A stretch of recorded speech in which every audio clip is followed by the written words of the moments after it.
tonight's topic is actually smashing growth ceilings. And so I'm not sure if, so Dave, you just said you've never done a conversation before. I'm not sure. Gunnar RC13 Pro, I'm not sure if you've done a conversation before either.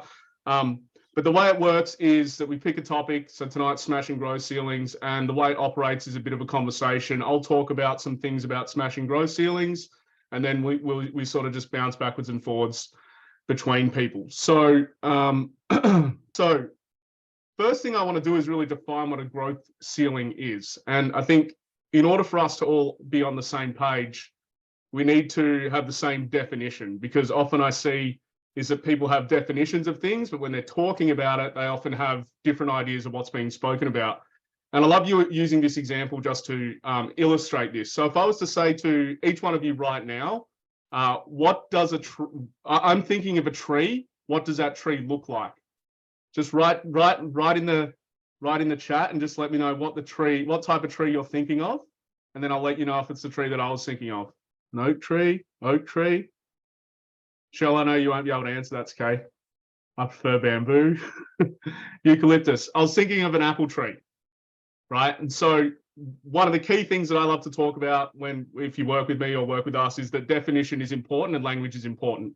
So I was thinking of an apple tree. So could you imagine if we started conversing about trees and you all had these ideas about an oak tree and a eucalyptus tree, and I was actually thinking about an apple tree, but we never defined that. So defining is one of the key things that I love to do first. And so to define growth, I like to look at nature and understand what actually happens in nature to be able to define growth. And so if you have a look out in nature, everything in nature is either growing and expanding, or it's either contracting and dying. And so to understand growth, we need to understand that in nature, things either grow or die. And so what actually happens in nature when something is growing? How do you know it's growing? Well, if you were to witness growth in nature, you see an expansion and an increase in size in order to see that it's actually grown. And so you'll have evidence that is obtained by the senses, that you can see the growth is evident within nature. And so if you look across the 7 areas of life, in order to understand growth and in order to understand expansion, you'll have feedback and evidence in your life that shows you that you're growing and expanding. And so my definition of growth is to increase and expand in size. And if we actually look back at the etymology of growth, it comes from grounds, which means to increase or prosperity. Okay, so when I'm talking about growth tonight, I'm talking about to increase and expand in size or to expand upon things.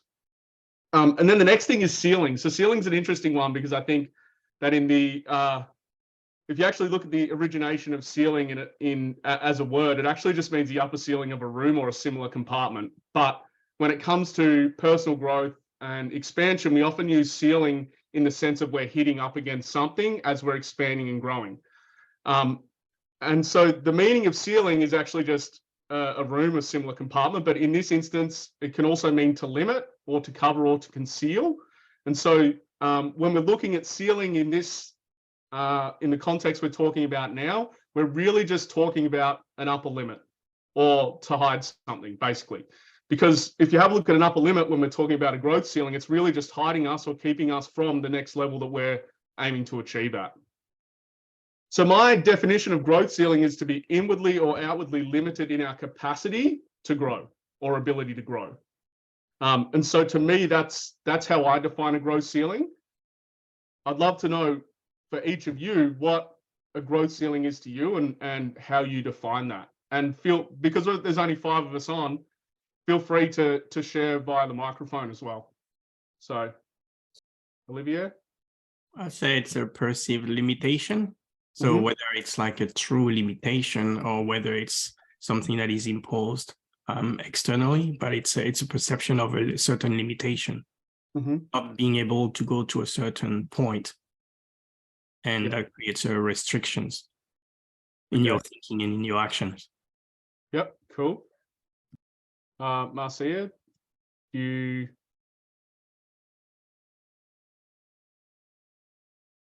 like to share?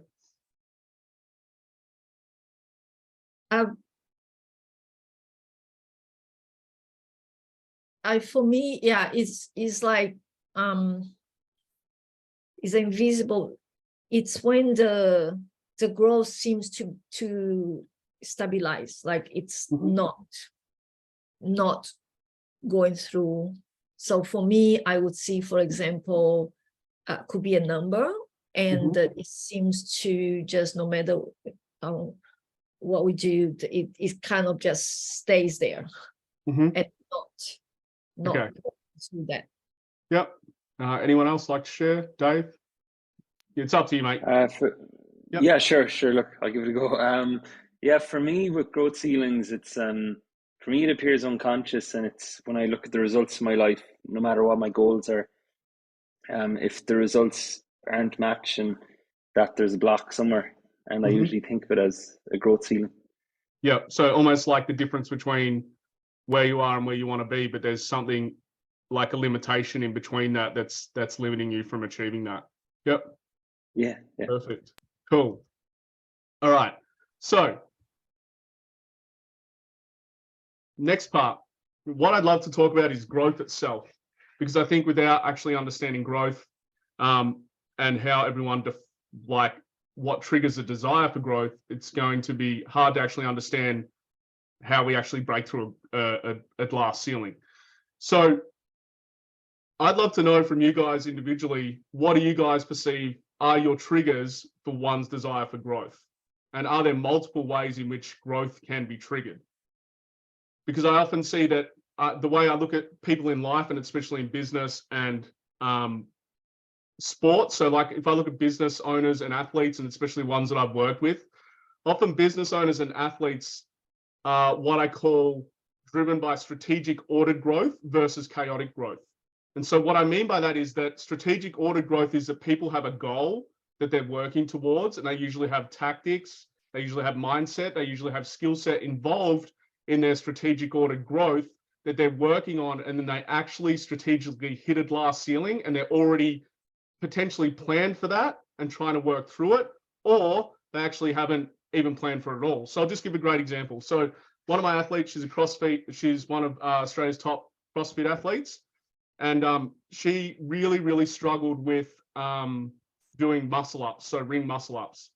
And so when we started working together on this specific challenge, she had already been in CrossFit for, she'd been training pretty heavily in CrossFit for about 5 or 6 years.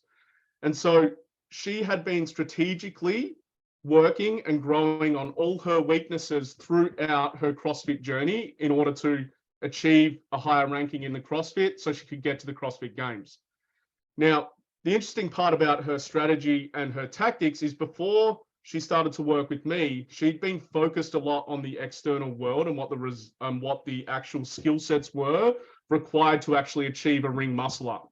And so sometimes when we're looking for growth, we can mistake or try the external stuff first before we actually have a look inwardly. Now, with her, she'd tried a whole heap of different coaches in order to help her with her muscle up, but the challenge wasn't actually how strong she was. It wasn't actually her flexibility. It wasn't actually her capacity to do the work. The challenge was actually what was going on in her head.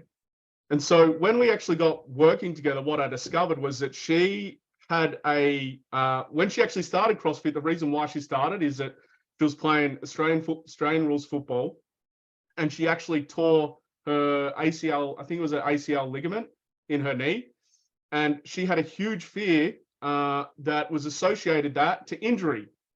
And so because of that fear of being injured again and how it had taken out her career in Australian football, because she was actually quite talented in that as well, it was actually the fear of being injured again that was limiting her capacity to do muscle ups on the rings. And so when we actually dove back in and we actually went back and we resolved that, the limitation wasn't her skill set, the limitation wasn't her strategy, the limitation wasn't her tactics, the limitation wasn't all the things that are involved in CrossFit, which is obviously her strength, her flexibility, etc. But her limitation was actually the mindset, as we spoke about earlier, and it was her fear of getting hurt doing the muscle ups that was actually limiting her capacity to do them. So if you have a look in the example that I'm giving, she had strategic ordered growth, as I like to call it, because she had a plan, she had a map, she knew where she was going, and she was actually taking action towards that. And as things were coming up, she was working strategically to overcome them to keep growing. Now, the other growth that I think we all go through as well, or what can actually trigger us to growth, which is very commonly spoken about in the personal development space, which is basically, people say that pain is the greatest teacher. Okay, and so a lot of people aren't strategically driven to growth. They're actually driven to growth through pain. So I actually think that there's two. So it's either pain that drives people to grow, or there's people who are intrinsically driven for growth, who set out a plan and a map to do so, don't necessarily wait for pain. They actually have a greater reason to grow forward than waiting for pain in order to move them forward. And so I often think of it like this. I think that there's people, the people who are waiting for the pain, often all they do is change just enough or grow just enough to move far enough away from the pain so the pain doesn't hurt anymore. So I like to think of it as like the fire's behind them and the fire's catching up and it's burning their ass. And then as soon as the pain gets too much and the fire gets too much and their jocks are on fire, they put it out and they run away and they move away just so it's cool enough so it's no longer burning them anymore. And then they have to wait for the fire to catch them again before they actually choose to grow again. And so that's what I call like the, chaotic growth. It's like you don't even know where the growth's going to come from. It's just like all of a sudden something painful will happen and then you're trying to get yourself out of it. So I'd love to know from you guys, which one of those, and look, we have both. So I just want to frame this now. It's not the one's better than the other, because I know that some of the biggest, most chaotic growth periods of my life have actually come from the ones that I didn't realize were even there. And then also I've had great growth from strategic type growth as well, especially when it comes to like my value system of business and finances and personal growth, or learning, sorry, should I say.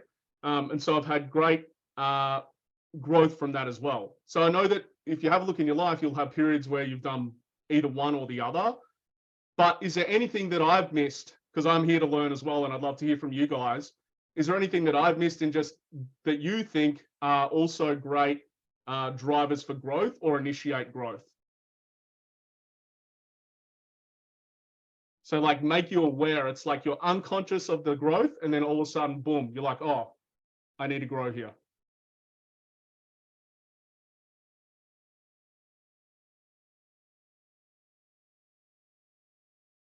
Feel free to share, guys.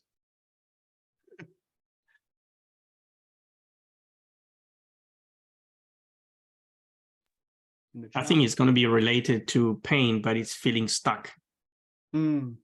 Because that's also very uncomfortable. So I think it's related to pain, but feeling stuck is also a trigger for starting to push through that and grow. Mm-hmm. And when you say feeling stuck, Olivia, do you mean like when you feel stuck, it's because you keep repeating, and that's almost like the feedback of Not necessarily. Feeling stuck could be you get to a point where you're too comfortable. Mm-hmm. That's where you feel stuck. Mm-hmm. Yeah.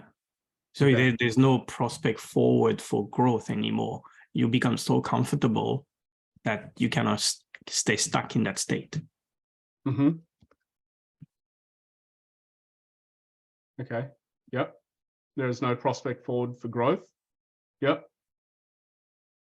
Anyone else?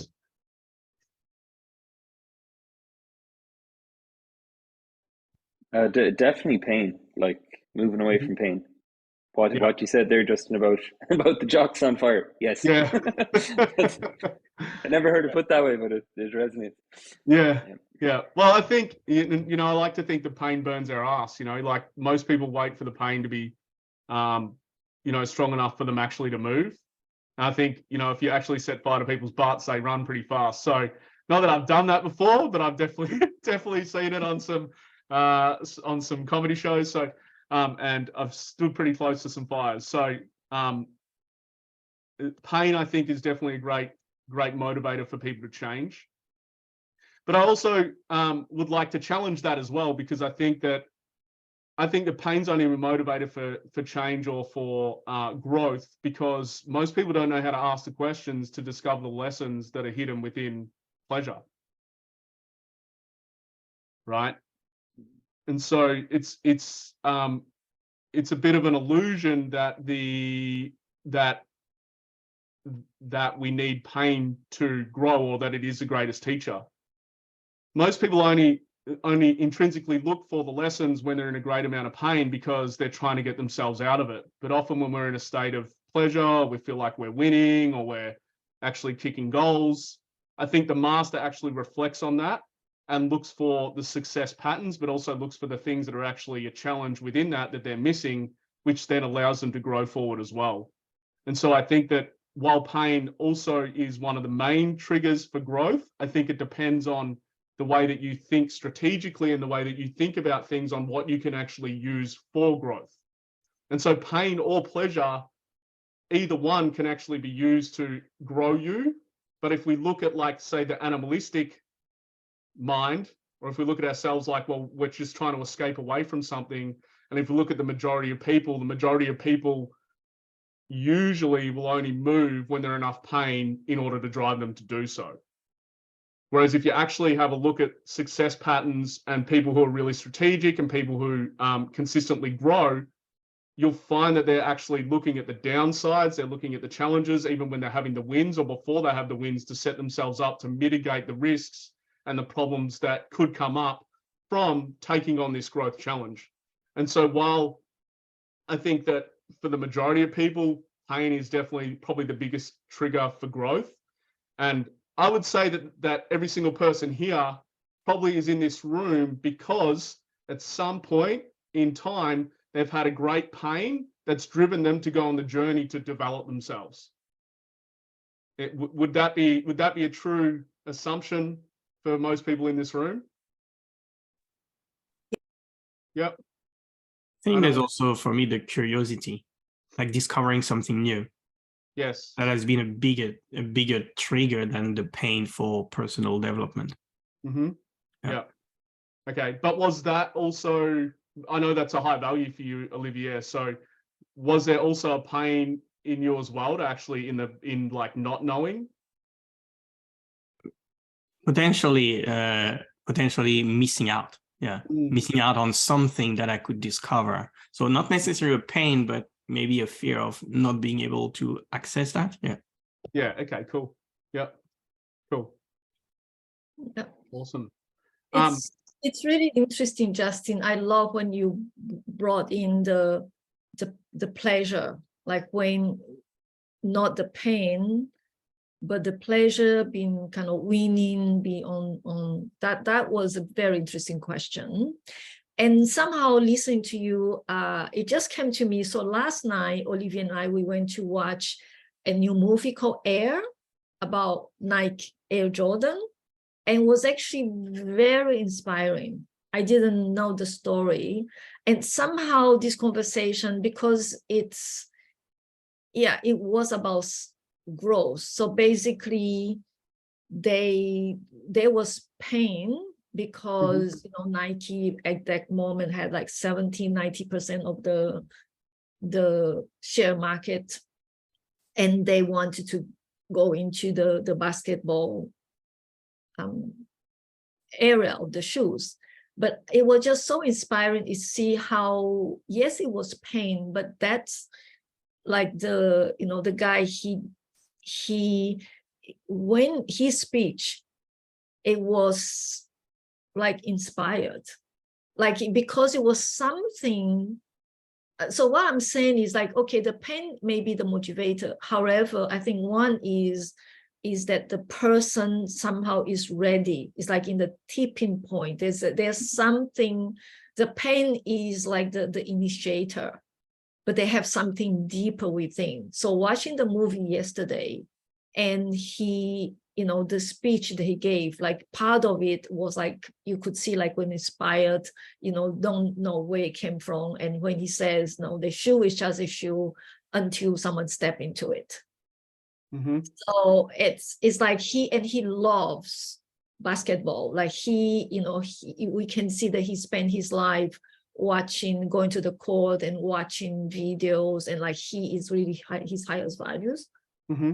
And then somehow, so the penny was like just pushing. But so it's not just the pain kind of the challenge push him, but he dig really deep inside to get that. Mm-hmm. And so would we say that could we also agree then that inspiration is also a massive driver for people's growth? Yeah. And it's not just pain. Yeah. So I think the pain is the trigger, but the somehow, but deep down, he was so inspired. So there's a few things. One thing is I think one thing that inspired him is that someone shared that they were with Martin Luther King in the moment, and that he was so inspired by his speech. Mm-hmm. And at the end, Martin Luther King gave him the written speech, and he found that the part he was looking for wasn't there. Mm-hmm. So there's a part of the speech that it was just spontaneous. And that was exactly what the guy ended up doing in the movie. And it was like moving. It was, and there's a quote there that I loved, that I love to share. It's a different way of saying, what usually we say about how the destination is not the destination, but it's about the journey. So it says the illusion is that the finish line is the destination. However, it is actually the act. The doing the act is the destination. Olivier just sent me that. The illusion is that the finish line is the destination. The act itself is the destination. So it's the act, is the doing. Yeah, that's cool.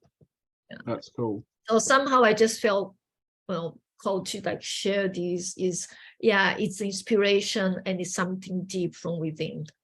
Yeah, you bring up a really cool point, or something that's really interesting too, because I think that everyone in this room is here because they feel like they've got something greater to bring to the world, and they're inspired from within to do that. And I think that this is an interesting pattern, and you've just really hit the point on it, is that for most people who want to achieve things, or should I just say call us high achievers as an example. Now, the interesting part about calling us high achievers is that most of us will go, no, I'm not one. Even though if you have a look at what we do compared to the majority of the public, we actually are probably in the top 5%. But the illusion is that the finish line is the destination. The act is the destination. I think that every high achiever actually runs into this as a glass ceiling, because often we set goals and we chase down the goals, and at times, often the goal that we're seeking, and this isn't, I'm not going to say this is true all the time, but often we can feel like we're trudging through the mud with a B double on our back, trying to get this momentary moment of achievement, and going through all this pain, and dragging this. And that's what it feels like. It feels like you have a weight on you and you're dragging it through the mud in order to achieve this moment. And then as you achieve that moment, you get a little woohoo, and then it's like, well, what the fuck next? And so you end up on this merry-go-round in this consistent pleasure pain cycle, I guess you could say, of this seeking this thing that's in the future. And once you get it, it's like, well, it's never as good as what you thought it would be. And so I often like to think of high achievers as like greyhounds, and you know how there's like the white rabbit, or the rabbit that goes around the greyhound track, and the greyhound launches out of the start gates like most entrepreneurs do, and we're chasing the rabbit.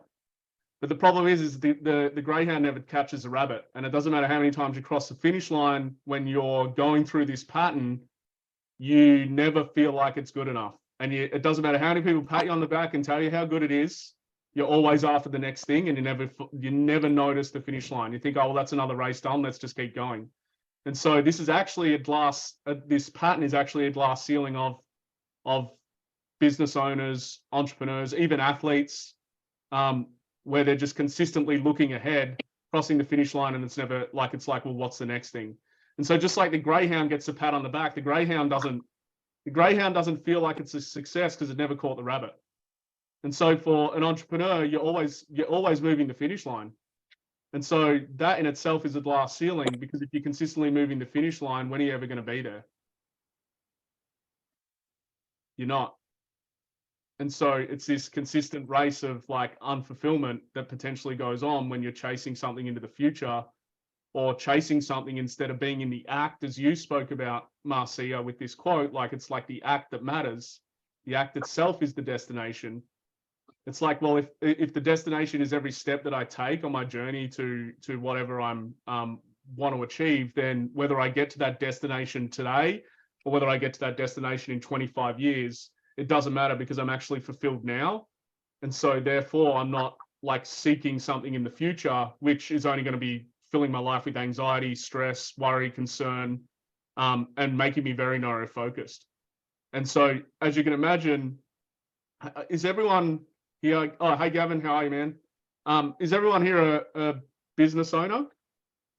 Gavin, Dave, yep. I know Marcia and Olivia are. I'm not. Yep. You're not? Well, I hope this is. I'm sure, I want to be. I'm sure some of this stuff is relating for you too. So. Oh, yeah, absolutely. In fact, I got a huge epiphany there, because my whole life I've struggled with goals. I hate setting goals, absolutely detest it. And all of a sudden it hit me. It's because I get no sense of achievement out of achieving a goal as much as I do actually doing it. That's just been a huge freedom for me, just listening to that and thinking, oh my God, I finally, after 60 years, I figured it out. Thank you, Marcia. Oh, beautiful, beautiful. Hi, you guys. Hi, can you hear me? Yeah, Gav, we can. Yep. Sorry, Matt. So I just, my calendar is not working, so I'm only kind of, the sync is not right, so I'm only jumping in here, so I can only say a little bit, but it was really interesting, and it comes back to, I suppose, I was chatting to my brother-in-law, who's pro rugby player, and we were only chatting about last night, and it's the whole thing of the cause being bigger than the win, and when you have a cause bigger than the win doesn't pull you out of, doesn't throw you into your amygdala, doesn't, do you know what I mean? So you're not afraid of the loss, or you're not infatuated with the win. So it's about having that cause always where it's touching into the, the soul. So it's, you're listening to the soul's calling you. And once the soul is once you're listening to the soul, I think your soul kind of goes, Jesus, there's something bigger for me here than just running away from the pain and the pleasure. So, and it's probably why England will never win a World Cup, because they're just so obsessed with the win. They don't have the cause. Do you know what I mean? It's not like the All Blacks, the South Africans, where they have a cause that's bigger than their win. And just another thing there, it's good to see another Irish guy on there, Dave. Not many Irish guys that I see in the DMAT. Yeah, man, I recognise the accent. Yeah. So no, good to see you. But yeah, no, that really resonates. That the cause bigger than the win, and I do feel, even for myself, once you kind of connect with your own mission, without sounding all American, but once you connect with your kind of mission, well, fuck, that's what I want to be at, then that's kind of where the growth comes, Yeah, and I think I love that, because I think that I know personally that when the mission has become bigger than the like the achievements or whatever, I just see that like everything that you achieve along the way is just feedback on whether you're actually on path to your mission. But when you don't have the mission, it's like, well, it's not really feedback. That's like, as you mentioned, it's like the amygdala-based pleasure response. It's like, fuck yeah, woo, when we're just after the pleasure because of all the pain that we're going through. And so I totally agree, man. So thank you.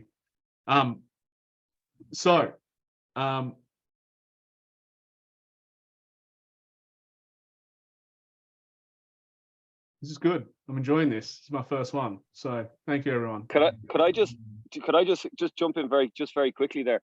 Sure. I have to just jump off here, but in terms of this moving forward, how do I contact someone about my calendar not syncing up correctly? So for example, I jumped on this call last night at 9 p.m. Irish time, because that's what it said in my calendar. So just how do I go about? I'll send you a message, Gavin. It's just when you signed up, you would have just tagged the wrong time zone in the calendar. So I'll send you a message, and then I'll get it sorted for you. Yeah, okay. And can I listen to this back on recording as well? Because I've 3 kids over there that called me, so I better hit the road. But All okay, good. great stuff. Listen, thanks so much, lads. And sorry I can't stay on longer, but no, it's really cool. All good. Thanks, Gab. See you, mate. All right, thanks, man. Bye. Bye. Cool. So, I feel like we've definitely defined what a trigger is for it.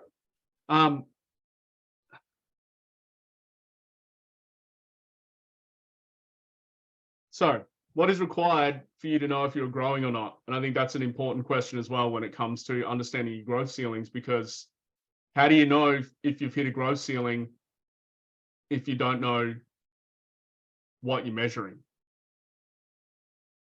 Right? And so I think that you can use different levels of feedback to understand if you've hit a growth ceiling, but how do you actually know if you've actually truly hit a growth ceiling? So my question to you guys is, what's the measurement that you use in order to understand if you've actually hit a growth ceiling or you actually haven't hit a growth ceiling? And do you use a measurement? Or is there something else that you guys use in order to let you know that you've hit that growth ceiling? Because the way I look at it is that there is multiple different levels of growth ceiling feedback. And so I like to think of it in regards to results.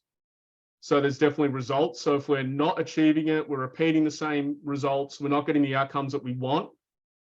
Firstly, that's usually the number one place that most people will say, well, I've got a growth ceiling because I'm not seeing the results or the outcomes that I want. But then you can also have actions as a growth ceiling feedback. So if you're repeating behaviors that are hindering your results, you can definitely see that you've got behaviors that aren't getting you the results. Your emotions can also be seen as a growth ceiling feedback system, right? So what are you feeling? Because all emotions can be viewed as a growth ceiling.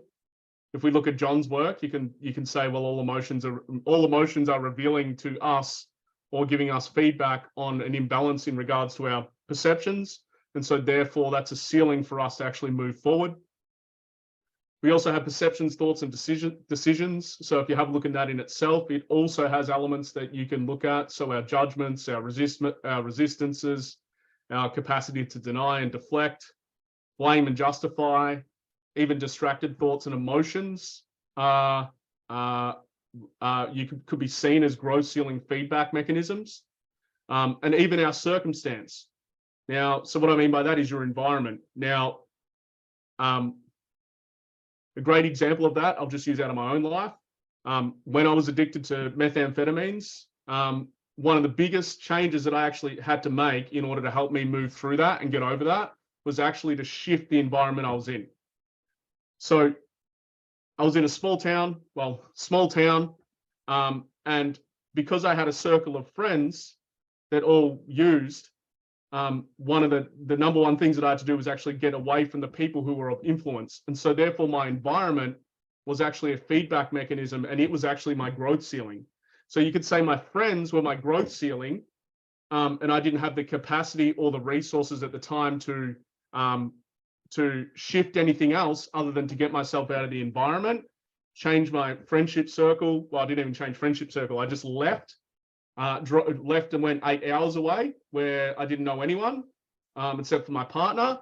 And so I had to, the growth ceiling was the town I was in, because there was nothing there for me. And so sometimes our circumstance or the outer world is actually also a growth ceiling. So another example of that, if we think of career and business, we could look at, if we're in business, maybe our market is a growth ceiling. And so we might want to hit, say, I don't know, 8 figures as an example. But our niche or our product or our service is so specific and tiny that for the area that we're in or the niche that we're in, that maybe our market, which is actually our market is actually too small. And so therefore that's an environmental situation. And so we may actually have to shift what our market looks like, or our niche, and widen our niche in order to allow for us to hit our targets. And so sometimes when you shift things like that, obviously you can go, okay, well that's environment, but I can see how it's, you know, you can look through the whole causal chain, because you can go to results and say, well, our results, they're not meeting the numbers that we need to hit. And then we go, well, our actions are producing results, but if we just pump more money into this, it's not going to actually get us the results that we want. We're actually going to end up in running at a loss. And so obviously there's going to be stress, pressure. You're going to feel like shit. You're going to have perceptions, thoughts, and decisions that you're making based on that. And then you come all the way back and it's like, well, our market potentially is the issue, which is the circumstance of the environment. And so you can run through the whole causal chain and look through the causal chain and go, well, okay, well, all this is coming back to this. So that's an example of how environment and our circumstance, which is changeable, could actually be dictating, or it could be part of the ceiling or the growth ceiling feedback. So I'd love to know from you guys, what's like for you guys personally, when you know you're at a growth ceiling, what's the thing that actually normally shows up for you? Is it the result? Is the first thing the results? So say for an example, it might be that in your relationship or in your business, it's like, okay, well, the numbers aren't matching what I want to get. There's got to be something going on in the system that's happening.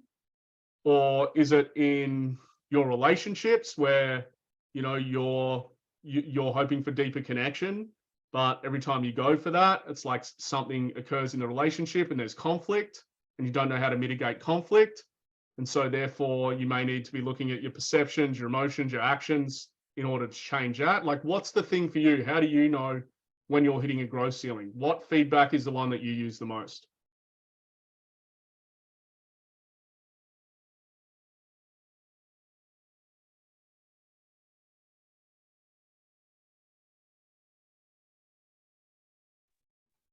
I'd say for me, there's twofold. There's the result first. That's the obvious thing. Yep. And then the second one is focusing on the mindset. Yeah. So the result is what is the most visible often. But then I go straight into the mindset and looking at, okay, either the mindset or the actions, because those two are related to the result. But for example, when I move into business, the growth ceiling where I was before when I was doing medical research was my environment. And so I had to get out of that environment in order to grow different dimension of myself. So no matter how hard I would try to grow, the environment was the ceiling. So I had to extract myself from that. Yeah. Did you, were you looking at the results and then your mindset first and then realize that you actually had to shift your environment, or were you very aware that your environment was part of the limitation there? I was very aware that my environment was the limitation. Yeah. I think it's important in this work, because often a lot of it comes back to, like, if you look at it, a lot of it comes back to, oh, well, I need to shift this inner dynamic to shift the outer dynamic, which I totally believe in too. But I often also think it's like, well, if I had a hole in my roof and it was raining and it was wetting my floor and it was making my room really uncomfortable to be in, is the method really the right tool for the job, or am I going to call someone to come and fix the roof? Well, I'm going to call someone to come and fix the roof, because I don't know how many lines I could do on that would actually make me want to be here. And so I think that when you actually go, well, environment is actually a true thing, it's a real factor, you can actually make some changes a lot faster, instead of just getting caught in, oh, well, I can just balance this out, or, you know, apply a line, or, you know, do the method on it. Sometimes the environment is the quickest and fastest solution, right? So, like I said, you know, you're not gonna want to just do a couple of lines on a hole in the roof. You know, you're going to want to get the roof fixed by the right person with the right tool. So, yeah, beautiful. Growth ceiling signs for me: feeling stuck and stagnant, feeling irritable and unmotivated, feeling uninspired, feeling bored because I never get bored. Cool. Thanks for sharing. So some people, feelings, So their feedback will be how they feel. Some people obviously results. I'm definitely very results and also very feeling. So it's like how the result versus how I'm feeling, and sometimes how I'm feeling will give me feedback, and then I use that to look at the situation. And then I think that I think it's just understanding yourself enough to know how to actually then work through those things to figure out what's it actually the feedback for. Yeah. Justin, it's really interesting, this conversation, and I'm getting ideas as the conversation goes on. And I realized that I had many, what I call turning points in my life, many of them. And I just realized that I actually changed my environment many times.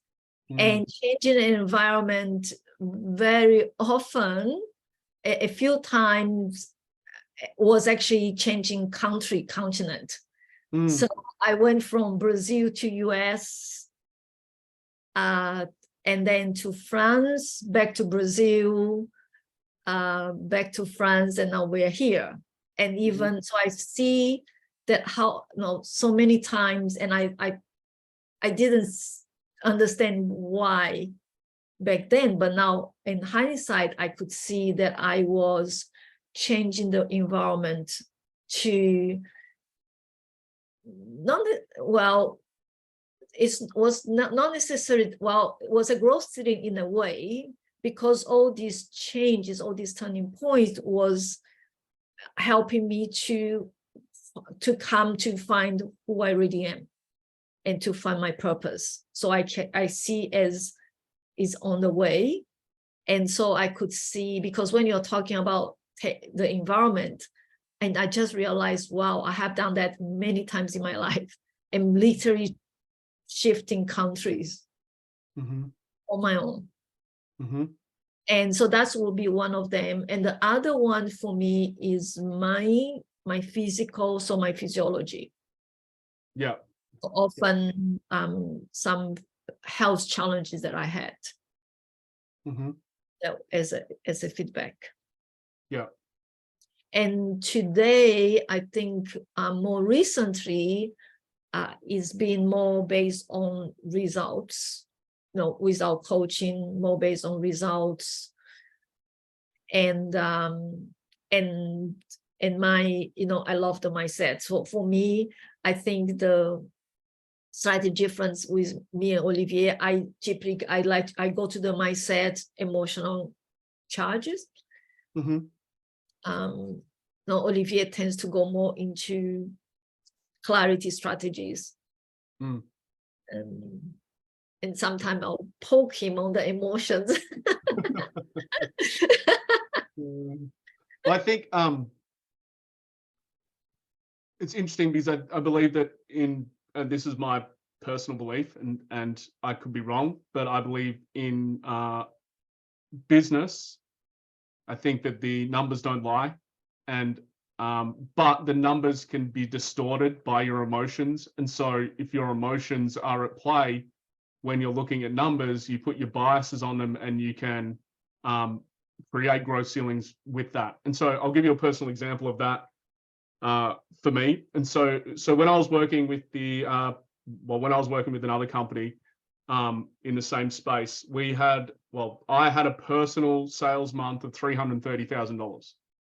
And when I did that $330,000, as you can imagine, and if we look at the psychology of this, I did the 330, and then the next month I just felt disappointed and down the whole time, right? So I was looking at the numbers, the sales numbers that we did the month after and the month after that, and I just felt like shit. So it was like 2 months of beating myself up, being disappointed because of the numbers that we were hitting. Now, until my coach actually helped me see the other side of it at the time, because I was pretty charged on it. What I didn't realize is that I was so distorted that the numbers that we were actually doing were like actually high numbers for phone sale months. And so I had an infatuation with hitting 330K months after that point. And so because of that, the way that I was feeling, the way that I was acting, the results that I was personally generating with the team was not at optimal because of the distortion I'd created based on the numbers. So while the results in business and the numbers don't lie, the numbers still told the story the next few months, but those in regards to how the business was performing great. But how I was performing, I personally felt like I was performing shit because of the comparison of the two numbers. So your numbers, while I personally believe that numbers don't lie in business, I think that we lie, and so that our emotions will distort the numbers in the business if you don't actually have someone who's, or if you're making sure that you're noticing your shit and working through it. Because as you can imagine, if that was consistently the case and I had to keep going on like that, you could imagine that my performance would have kept dropping. So while I believe that numbers are like the ultimate indicator of ceiling feedback in a business, because they, like I said, they don't lie, I think that our perceptions, and especially as if we're business owners and leaders, we have to make sure that we're managing ourselves mentally and emotionally, because those distortions will cause chaos in our business and will cause us to act erratically. And thank God I wasn't leading the business. I was head of sales, but thank God I wasn't leading the business, because can you imagine the decisions you'd start to make being that distorted, thinking that the business was shit because of the comparison of having a really high month. And so as a business owner, you can then start making erratic decisions, trying to change tactics, trying to change strategies, because your numbers were great before and now you think they're shit. So the interesting part about that is that the numbers, if I hadn't been distorted, were good. We're good. And so lucky I wasn't the business owner, because I would have changed shit and messed shit up at that point in my life. I would have done that.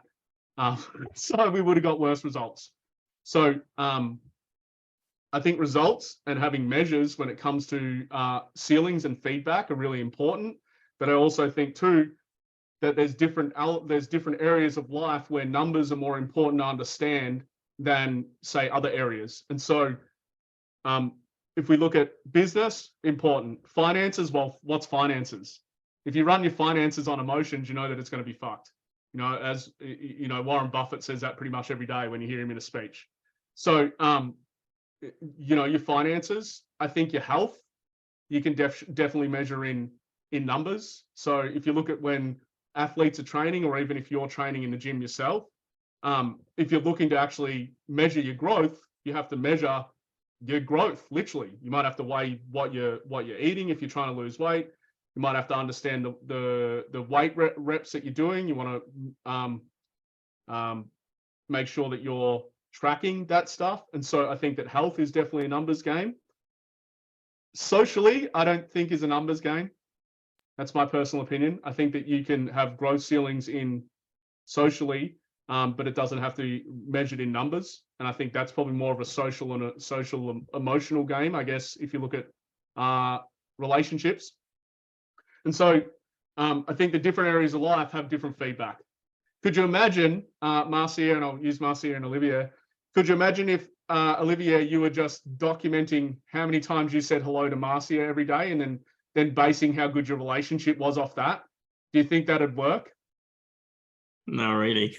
No. And that's not the kind of things I want to document anyway.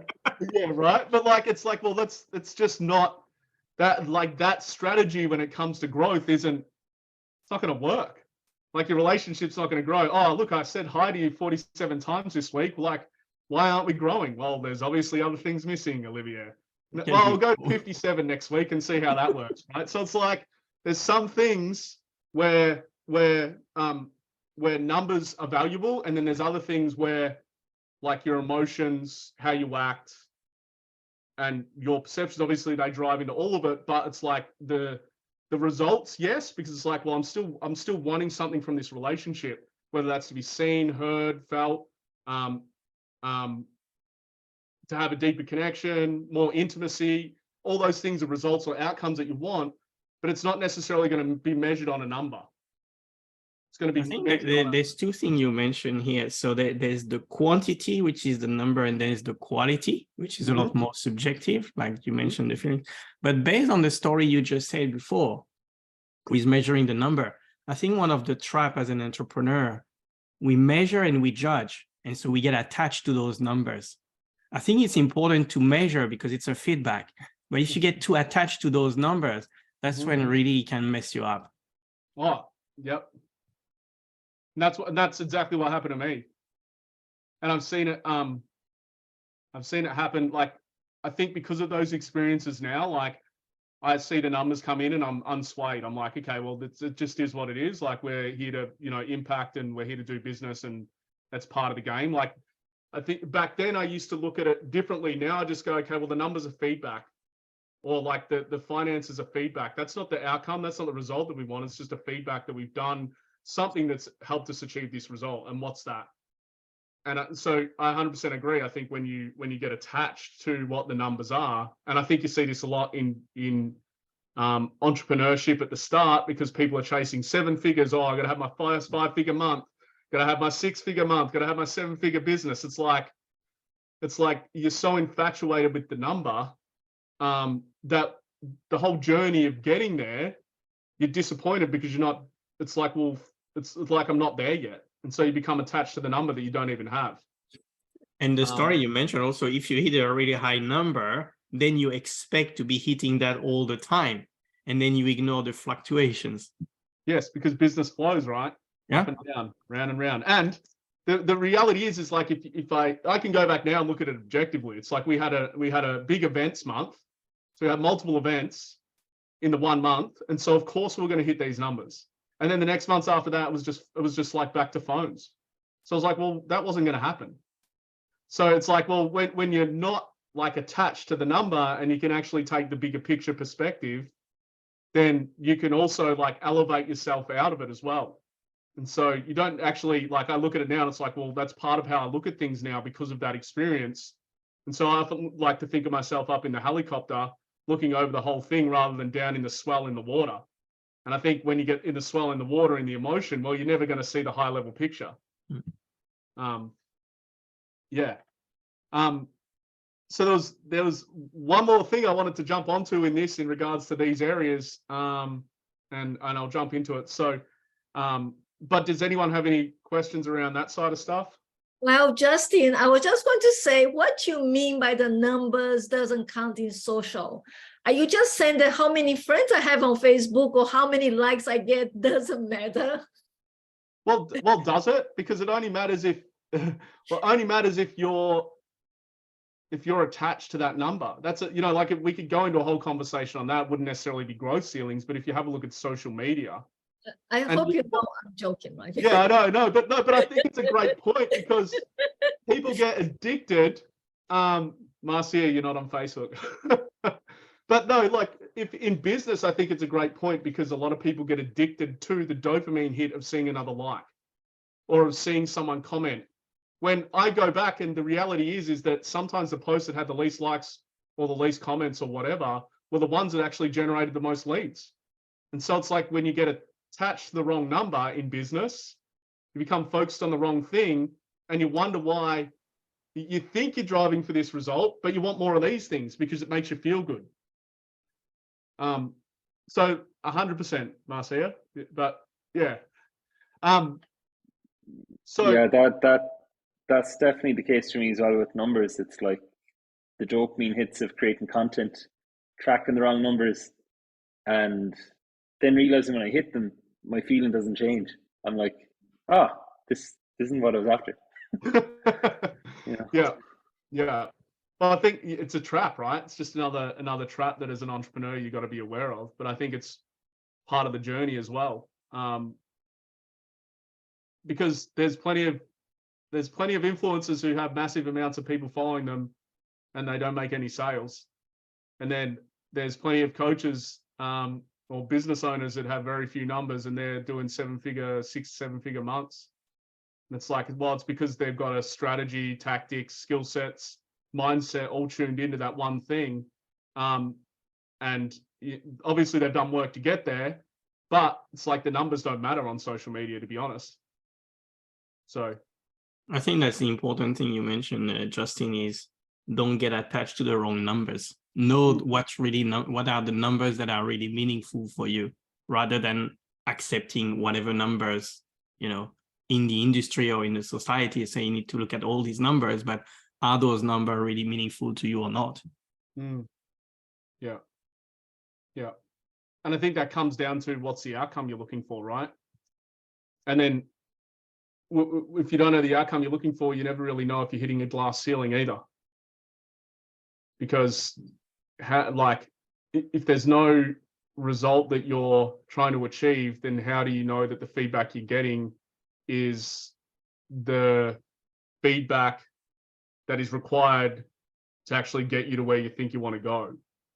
But if you don't know where you want to go, then all you're doing is running around chasing dopamine hits because it feels good, yet your business might not be doing anything. Which then comes down to like the last point, which is the 4 elements that I believe that are involved in overcoming growth ceilings. So I'm just going to run a little bit over if that's okay with everyone, because it's 9 o'clock now. But which is strategy, tactics, skill sets, and mindset. So they're the 4 elements that are required to overcome growth ceilings. Now, if you have a look at when you hit a growth ceiling, often you'll either have an automatic strategy on how to deal with that. And so if we use the DeMartini method as an example here, the DeMartini method is a skill set that you've been taught that then you have a strategy on how to use it. And the tactics in the DeMartini method is, as an example, would be, well, okay, well, I don't perceive I'm anything like that person. Okay, well, let's go to column 2 or column 9. Right. And so then your diagnosis, or the way that you're thinking about things, then leads you to use a part of the DeMartini method, if you've just got a short period of time, to apply that to yourself to then overcome that perceived limitation. Right. And so the method itself is a strategy. It's a skill set that you apply. Right. It's also shifts your mindset. So there's also a mindset involved with doing the method, because how many people don't actually apply it? They learn it. They go to the breakthrough experience, or they do it and then they don't do it. So they learn about it, but then they do nothing with it. And often that's because they have a high level of resistance, which is the mindset side of it, in order to actually apply it. Right? So whether that's pride, whether they just, it's too challenging for them, it brings up all their patterns of behavior when they're feeling challenged when they're doing it, and so therefore they don't actually apply it. But I'd just like to share like a great story of a client that I had. And so he's a business owner. They're business owners, but I was just with one of them at the time. And they ran a gym. And the way they operated the gym was that they they would get other people into the gym to run all the other sections. So they had like a CrossFit section, they have supplement section, they had like a massage section. So they got all these other professionals in to actually run these other sections, so they didn't have to worry about it. But the way that they did it is that they were, he was giving them the money, so paying 100% up front, so the investment cost up front, in order to start the business, but then he was taking 50% of all the revenue. So not profit, 50% of revenue, right? So you can imagine already how much of a challenge that can create if you're taking 50% of revenue, not profit. Anyway, so what kept happening was that these people would be excited and elated that someone wanted to back them, right? And then they were looking up to this guy because they're like, oh, he's a God, he's a savior, he's going to help me build this phenomenal business. So they get in there, and what kept happening is about 6 to 12 months in, they kept wanting to leave and shut down and go and work somewhere else. Right? They didn't want to actually be there. And so this was a repeating pattern that kept happening for him. So he went and he was like, well, I'll probably need to change my strategy. So he tried to change his strategy. The interesting thing is when he changed the strategy, his actions and behaviors changed. And so he ended up building up resentment to them and keep getting them out. So he would just create conflict in the relationships until he pushed them out. So the interesting part about the dynamic is that he thought it was like just like he was blaming them, and then he was like thinking he had to change his strategy and tactics. But the truth is that he overvalued the money. So he had pride in the amount of money that he was putting in. And so his pride and his overvalue of the money that he was putting in was causing him to obviously want to take more than the value he was giving, right? And so, and then when he shifted the strategy around, because he was getting less in return, he was resentful. And because he was resentful, he was then creating challenges in the relationships by about 3 months in, because he felt like he should be getting more for his money. So it wasn't the strategy, it wasn't the tactic, it was his mindset that had to shift in order to make his business deals successful. So, sorry, that's not true. Well, the strategy definitely needed to change because there was the overvalue of the money. And so that's why originally the people were leaving, because he was just doing nothing, basically. So he had no input, he'd just take the revenue. And then when he shifted it, he still had no input, but he was getting pissed off with them because he wasn't feeling valued with the amount of money that he put in. So there was a strategy problem, there was tactics, there was while his skill sets was okay, but it was mindset. So sometimes if you just focus on the one and you shift the strategy, you'll find a flip in the behavior. And when the behavior flips, you just end up with the same outcome that the person originally had. Right? So when we're actually working on our growth ceilings, depending on what it is, sometimes we actually have to go through the strategy, the tactic, the skill set, and the mindset to understand what's the actual gap that we have. And look, they're all intrinsically together in some way, shape, or form anyway. Because, like, for example, you might have a fear of rejection as an example, but you don't have the skill sets to make sales calls. So it's like, well, you've got a mindset issue, you've got a skill set issue because you've never actually even got on a phone before, you've never done sales before. You probably don't have a strategy on why and how you're going to lead people through the sale, and then you don't have any sales tactics. So, like, if you look at that one, it's like all four things that is the gap for this individual, which would be their growth ceiling. And so sometimes you need to understand which one it is for you in order to be able to make the right decision and prioritize where I need to work on first in regards to this growth ceiling in order to actually get the outcome and result that I want. And often at times you'll find anyway that it's actually just it'll be like a rotating combination of things. But I think another example of that would be in business, if you don't have a strategy, let's say, for example, you're trying to get to 7 figures, but you don't have a strategy, but you've got the mindset and the skill sets. So say you've got skill sets in sales, skill sets in obviously whatever your business is. So you've got those skill sets. You might have the mindset to do it, but you're actually just running around with no real direction. What you'll find is that you're probably overwhelmed, you're probably stressed out, and you're probably creating changes all the time in order to try and get the result because you actually don't have a strategy in place and you don't have the tactics set out for that strategy to actually get you there. So you can have like a combination of, you can have the mindset, the skill sets, you might have the strategy and the tactics, but have no idea on the skill sets and the mindset. Or as you're growing anyway, you'll just find that it's a evolution of each of those things that you need to work on in order to smash your growth ceilings. Does that make sense? Yeah. So it's just about being aware on which one of those it is that's actually limiting you. So does everyone understand the difference between strategy, tactics, skill sets, mindset? Just to clarify, Justin, strategy is like the plan and tactics are the actions? Yes, correct. So, yeah. So like if you were to think about it, well, let's take a sales call. Let's get minute because we could say, well, a sales call is not really a strategy, it's a tactic for a bigger thing. But let's just imagine that we have a strategy in place and the sales call is the strategy. We'll just go real little.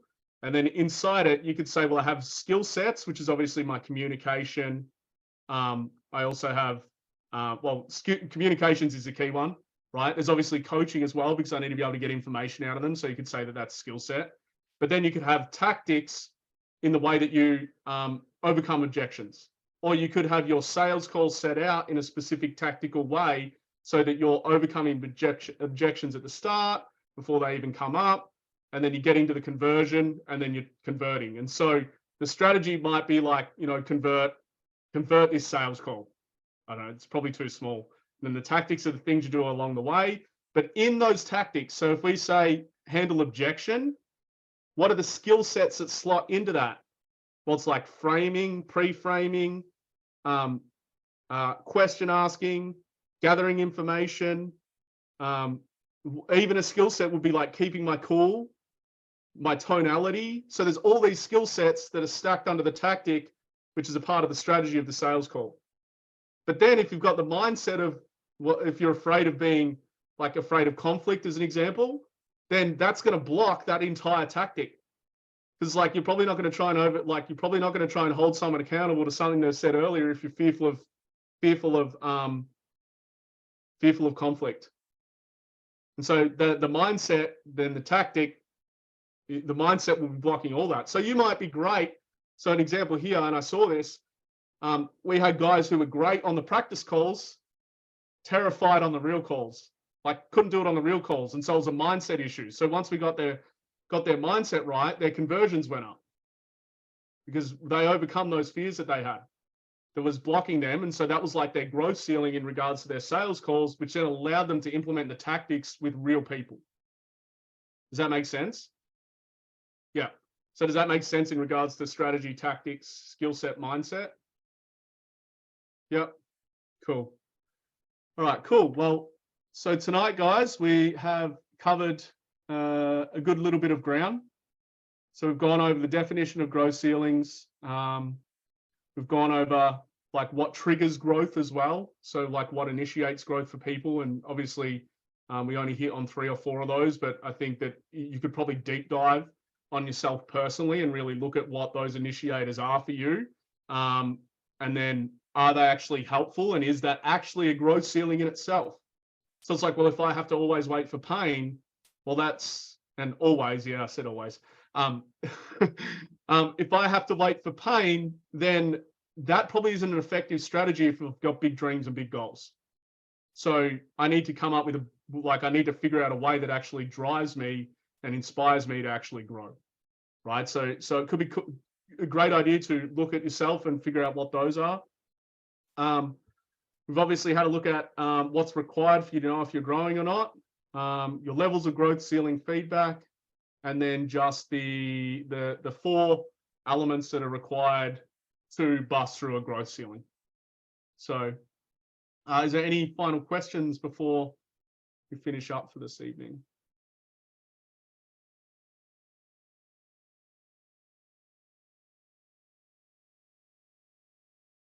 No? Cool. Well, I just want to thank you all for coming, and thanks for coming to, well, this is my first conversation that I've done. So I hope that it was helpful, and I hope that everyone took some value out of this. And I'll see some of you guys on Wednesday. Thank you, Justin. That was very helpful, and yeah, food for reflection. My pleasure. Thank you. Yeah, thanks, Justin. Plenty to think about. Thanks, Thank Dave. you. I enjoyed my Thank first you. session. Thank you. Thanks, Cheryl. Thanks, Olivia. Thanks, Gavin.